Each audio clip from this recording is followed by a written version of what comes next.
There are a lot of people out there that were looking for me to make a quick transition to another team, but I was able to communicate early on with the front office, with Chauncey, that I wanted to be here.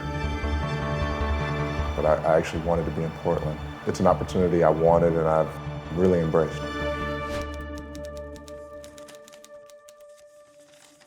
Hi, I'm Malcolm Brogdon. I'm a guard for the Portland Trailblazers and I'm from Atlanta, Georgia. I grew up in inner city Atlanta. I'm the youngest of 3 boys. My mom is a college educator. My dad is an attorney. You know, education was huge in my household. Having to take that serious before you could get on the court. And that really sort of guided me. Started playing basketball, maybe when I was 6 or 7. And no, it was never my first love. Soccer was always my first love. But I ended up being too big and, you know, my brothers, my friends, everybody around me in my neighborhood was playing basketball, so that's just what I ended up gravitating to.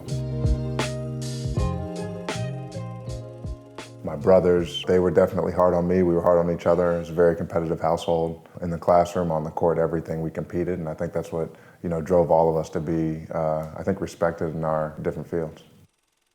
I started out at a big private school in southern Atlanta, where both my brothers graduated from. The academics were good, but the basketball wasn't great. You know, my mom had me move to a smaller private school, Christian school, where both were at the same level. They were both high level. Ended up winning 2 state championships there. Eventually went to University of Virginia, where I got an education and played in the ACC.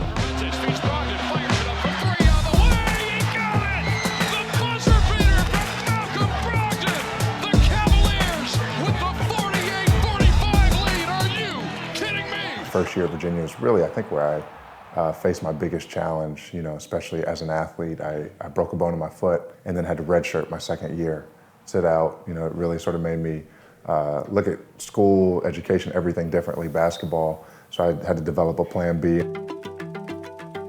Ended up entering a master's program, applying, getting in during that off year. And, you know, I got back on the court my 3rd year, spent all 5 years in college because I had 3 more years of eligibility.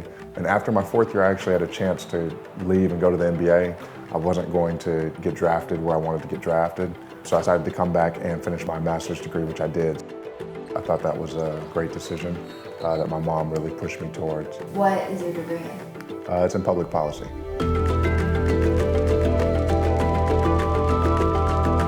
I knew after school I would want to, you know, devote a lot of my resources and a lot of my life to helping other people in need. So clean water ended up being sort of my access towards that, the thing that I wanted to pinpoint to really impact people's lives, especially in Africa. So for my thesis project in my master's program, I actually did it on clean water in the Limpopo region of South Africa, a small region that lacks clean water there. And then getting drafted into the NBA in 2016 to the Milwaukee Bucks. I started working with a foundation that was focused on, you know, building clean water wells in East Africa. After I did that for about 2 years, I started my own foundation and, you know, now we build clean water wells in East Africa.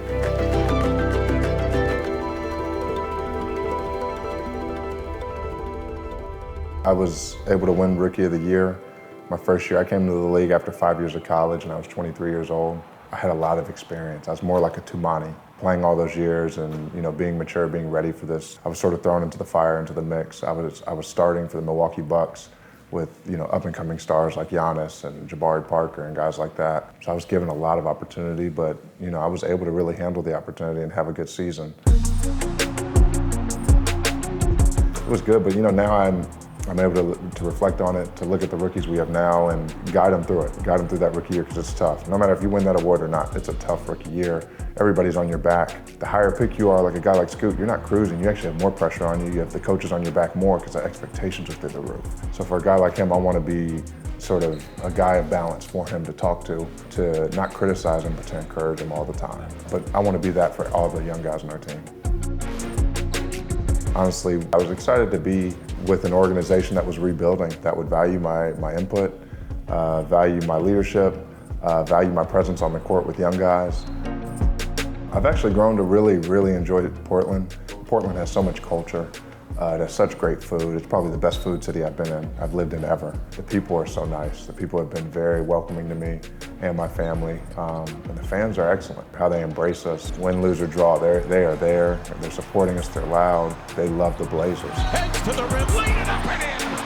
Malcolm Brogdon. Being a father is better than basketball. It's better than, I love wine. It's better than wine. It's better than travel. It's better than anything else in my life that I've experienced.